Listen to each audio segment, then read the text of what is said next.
Good evening, everybody. I'm going to talk today about conflict management. Conflict is something which comes in everybody's life and it must be properly resolved. And properly resolved means not by the application of force, in a proper way, so that the conflict ends from the mind of both the parties. It's basically, it can arise out of various things such as a dissent, disagreement between the views, opinions, disagreement to the logic extended, disagreement to various facts, disagreements to the information, any kind of disagreement, and and when there is a high degree of possessiveness with regard to the views, opinions, etc. held, and then put forth to the other party to agree to what is being said, and the other party is also equally strong in the views, opinions, etc., and puts forth, the conflict arises, and it needs to be handled. Conflict in organization arises, conflict in the families arises, conflict in the society, social groups arises. It can be anywhere. Here I am going to talk about the conflict which can be applicable to the family settings, to the organizational settings, and all settings. For this, I would like to simplify it, and conflict management not from more from a theoretical perspective, but from a practical and applied perspective, that how to handle and manage conflicts and resolve them so that both the parties are comfortable. Both the parties involved in the conflict process are comfortable. Robert Mack has talked of 8 different types of conflict, and which is practically used in managing the conflict, can be used in managing the conflicts in day-to-day conflicts. They are categorized into 4 different distinct sets, each set having 2 different types of styles. For example,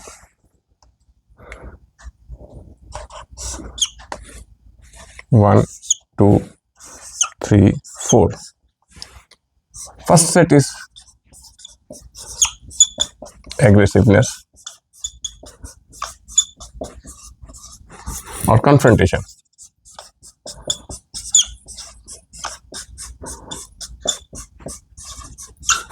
Second, persuasive.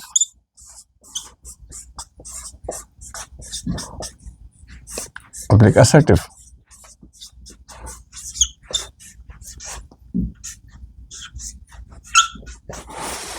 Third, observant.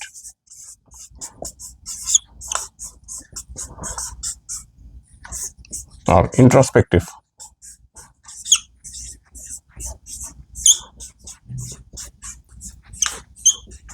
Fourth, avoiding. Reactive.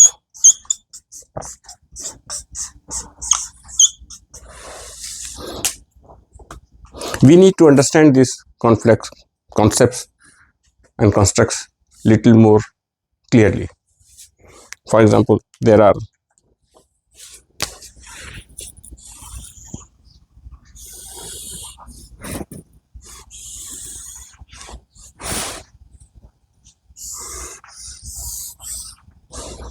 aggressiveness, confrontation, and reactive.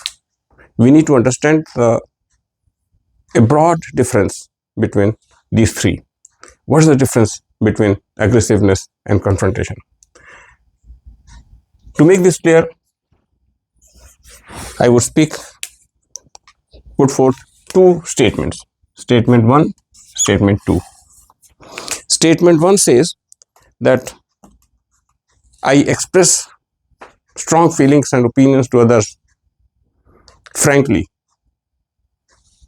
And the second one says, I express strong opinions and views to others without caring this will affect the relationship or not.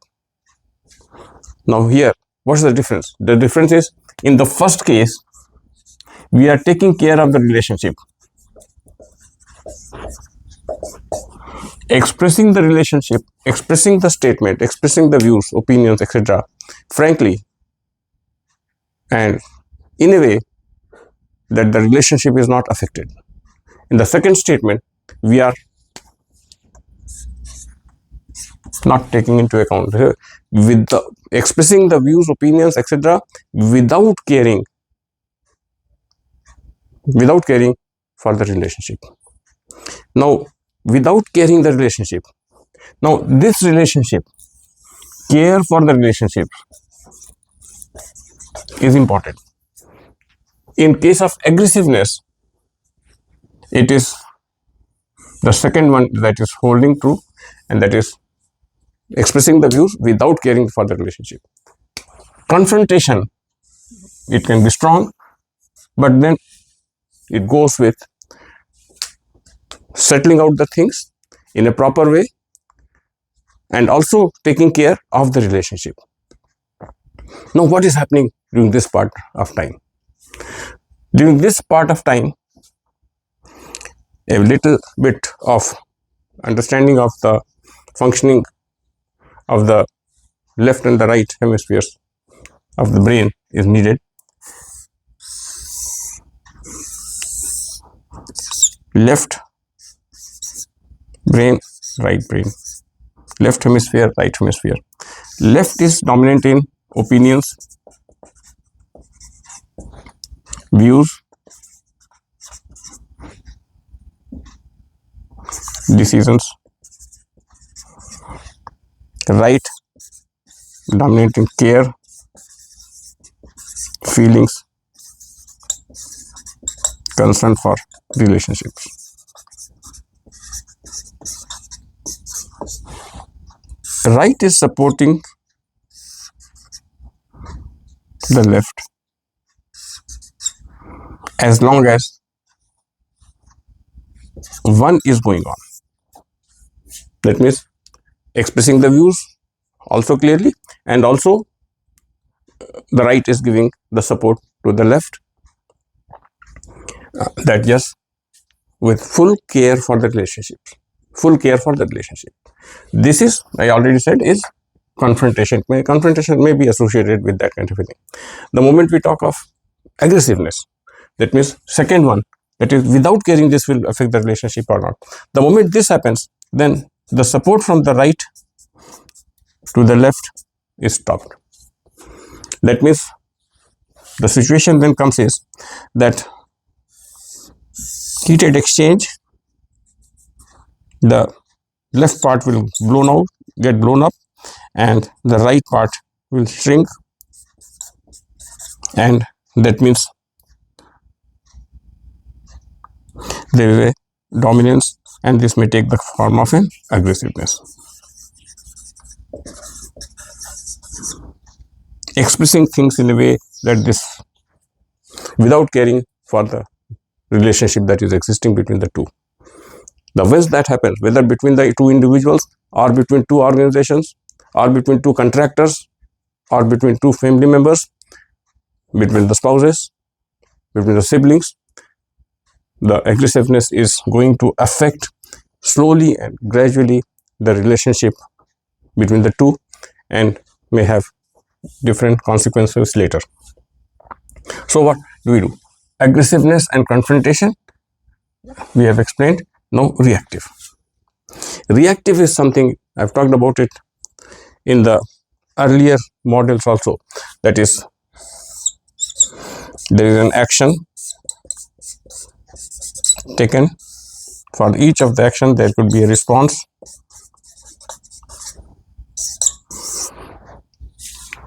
As the response is given to keep oneself comfortable, as long as the response given by the other person has helped him to make him comfortable, it is okay. If it is not making him comfortable, then the third process operates, and that is known as adjustment.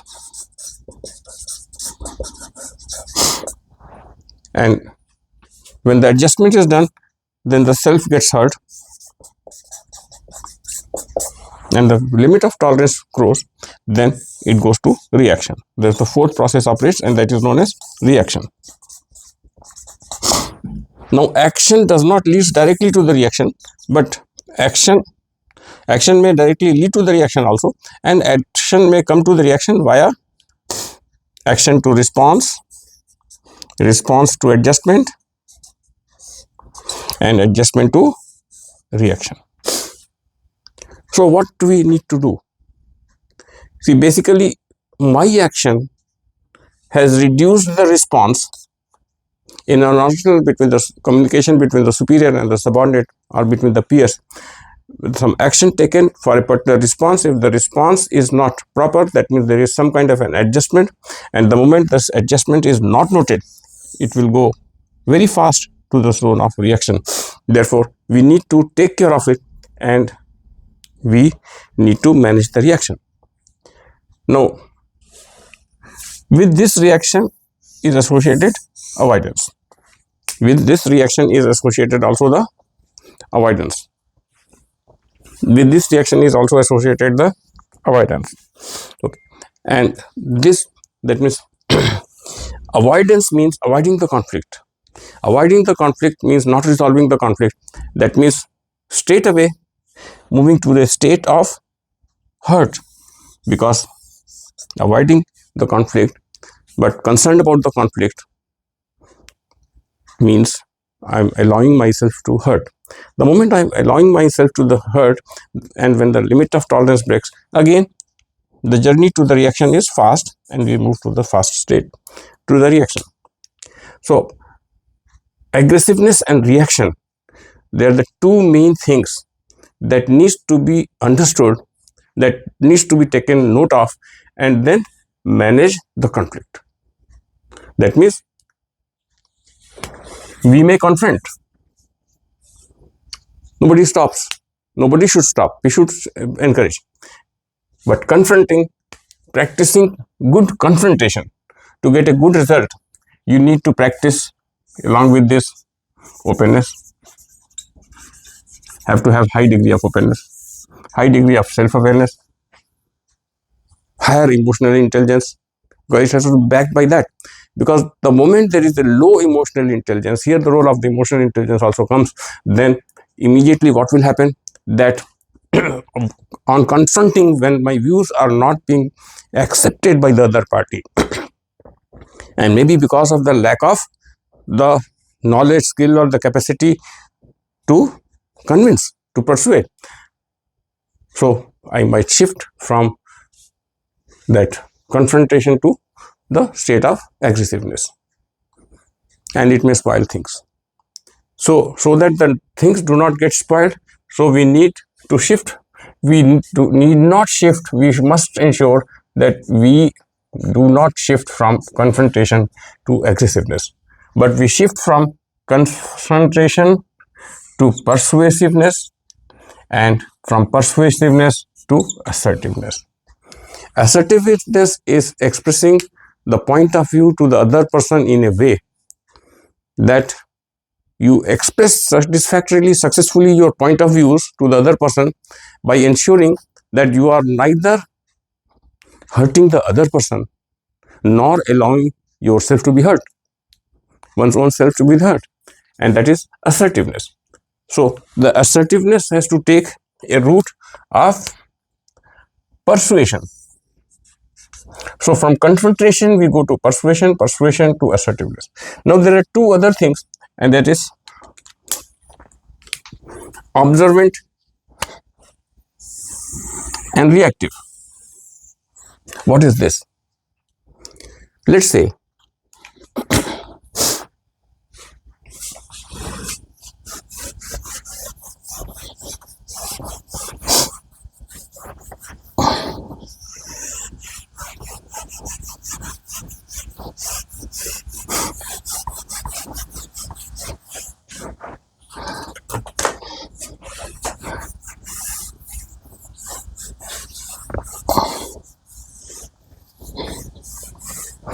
that there are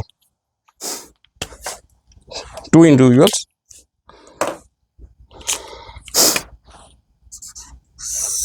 individual 1 and individual 2. Both are expressing their point of views to each other. Now, as long as the point of views, and they are using what? Confrontation. Both are confronting each other to reach out to a point of view. So, when you are using to the point of view, then, and this confrontation takes up a higher intensity and it becomes little strong confrontation. The moment there is a little strong confrontation, then what is going to happen is that one of the person may lower down. Once one of the person has lowered down, and this individual one again goes on confronting from here to here, then this confrontation is not going to be confrontation. This confrontation is going to become aggressiveness. Because even though he is wanting, when the moment gone down means wanting to listen.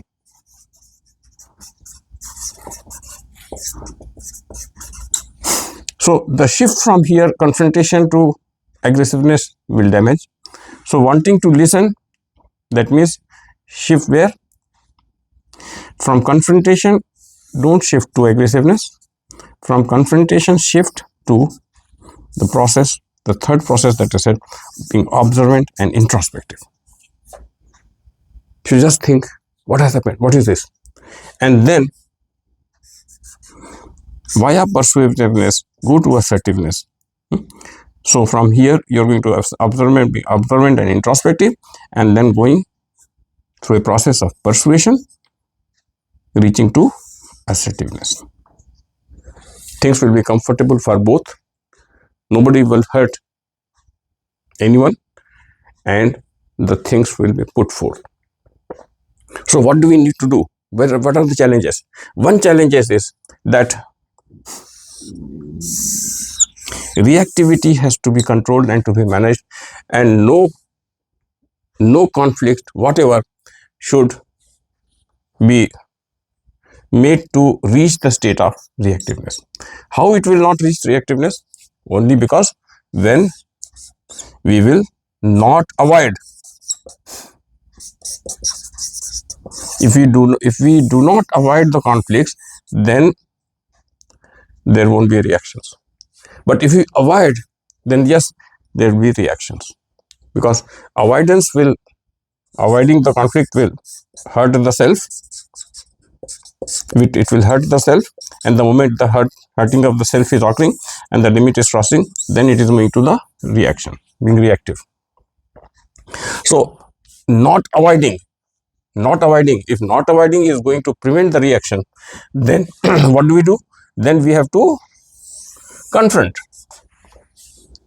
And if we have to confront, then from confrontation we have to, I have explained the process earlier, that how do we move from confrontation, not go to the aggressiveness.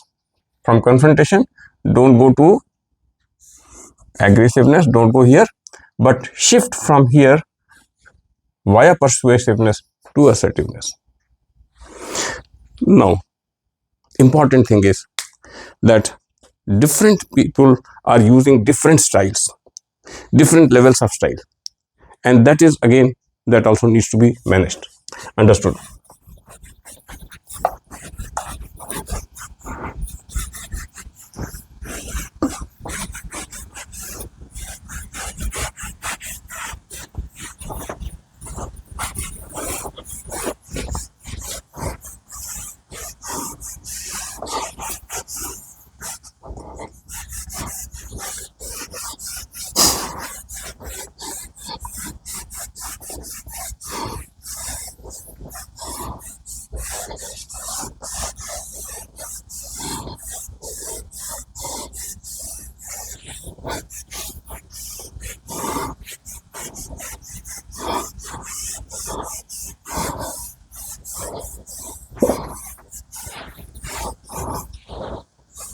If we try to understand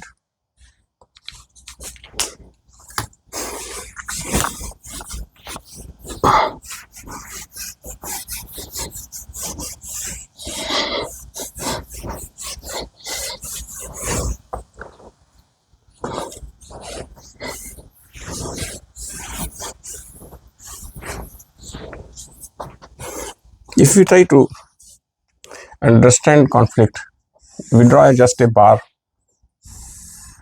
chart of by putting these conflict styles into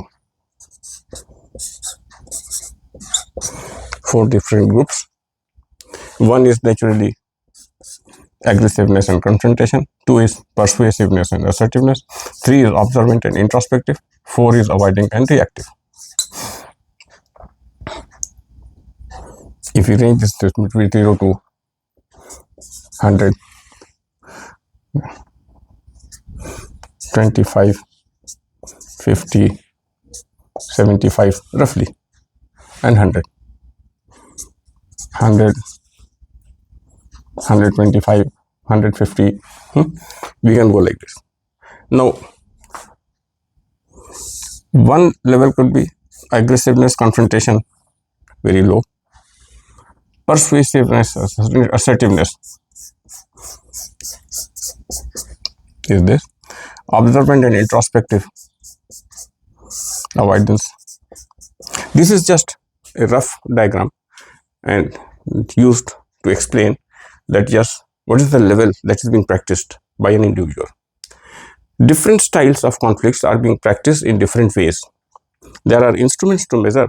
Robert Mack has devised a tool that is conflict management style survey. Conflict management style survey. And there are 15 questions, 15 statements, and each of the statements have got 4 alternatives related to the aggressiveness, related to 1, 2, 3, 4 in 4 columns. They're placed, and maximum scoring is between 0 to 10. So this can go up to 150. 150. 0 to 150. Now, the different levels, it brings out the different levels based on the different preference of actions that is being taken by the individuals, and we can arrive something like this.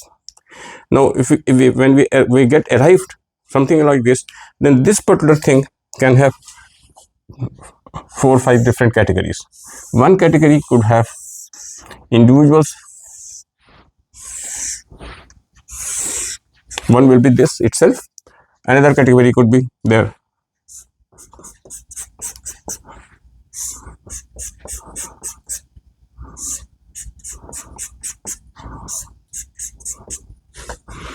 Another could be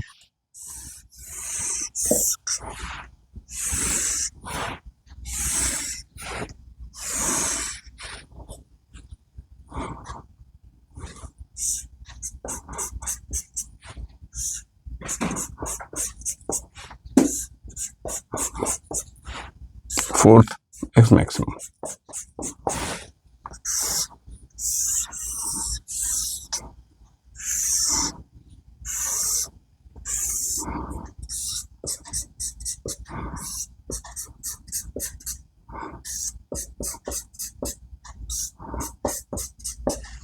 Like this, there could be 1 or more or 2, 3, 4 different kinds.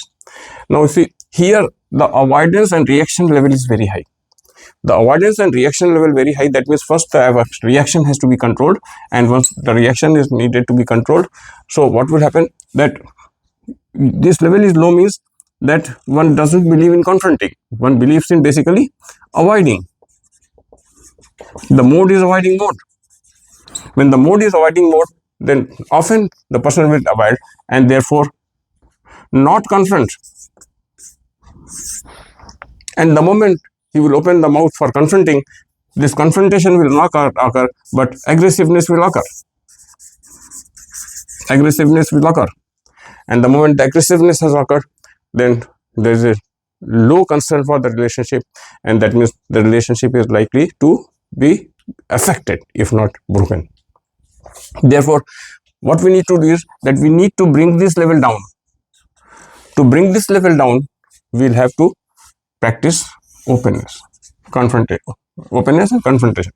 And the moment one has tried to confront, then confrontation leading to the aggressiveness, this needs to be understood. So what needs to be done? That immediately you think that the moment the tone has become aggressive, becoming more reactive, then think that relationship is important. Think of the relationship and think of the relationship as important, that yes, we need to care for the relationship. The moment the relationship is being cared for, then there will be two-way flow from the left to the right brain, and the brain will be balanced and will shift from aggressiveness to confrontation.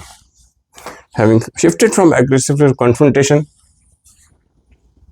via observant and introspective, shift to persuasive and assertiveness. When shifted to persuasiveness and assertiveness, then you have resolved the conflict. Now there is another important thing that needs to be understood, that just in the context of this framework, that is avoiding. Avoiding will lead to reaction. Avoiding will lead to reaction. Let us take a curve, broad curve, that let's say an avoiding, and avoiding means I don't want to enter into conflicts. It's okay with me. I will allow myself to the hurt. So the self is getting hurt. Self is getting hurt. When the self is getting hurt, then there is like the pressure coming up in the mind. When the pressure is coming up in the mind, then a limit of tolerance, when the limit of tolerance is broken, then we react. And the moment there is a reaction, then the pressure is reduced.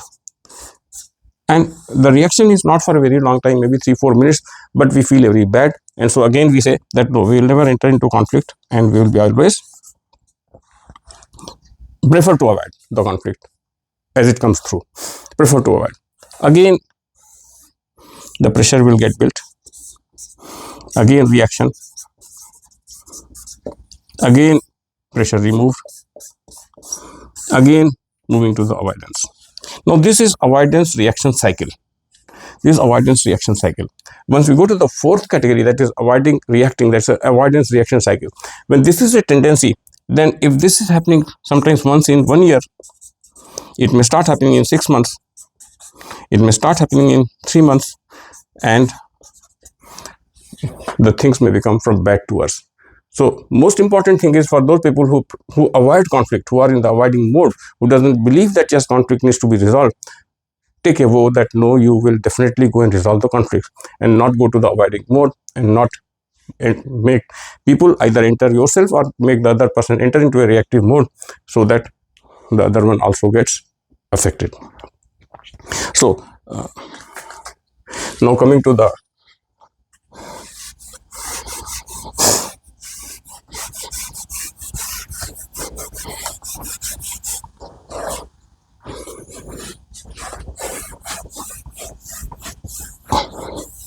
this particular curve, once the person has moved into the avoidance reaction cycle, then you see this curve may take up something like this.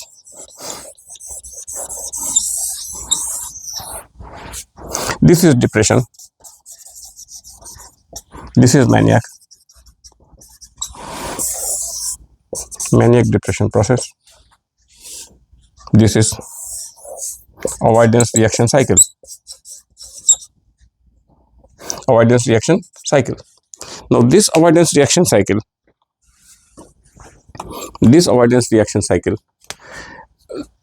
one may not be here,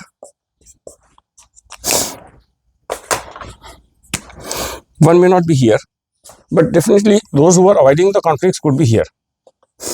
If one is here and one doesn't comes out of this whole cycle, then gradually and slowly one may move to this. It is better no one moves to this. Therefore, what is needed? That we move out from the avoidance reaction cycle and be more open to resolving the conflicts. Resolve the conflicts rather than sitting with the conflict, thinking it is an inevitable situation, and come out of it and confront openly. Confront in a positive way to the extent is possible, and by caring for the relationship. The moment you would exercise this and practice this in a proper way, you'll be able to amicably resolve the conflicts. Resolving conflicts is very important, because any unresolved conflicts will at a later time give to another conflict episode. Even 100% resolved conflict may also give rise to some kind of a conflict at a later state. The remnants of the conflict episode 1 may give rise to the conflict episode 2, 3. So there could be a chain reaction for the conflicts. So it is better that resolve it 100%, so that you have got minimum challenge of resolving conflicts after conflicts, because that alone can be putting to a healthy situation. Thank you.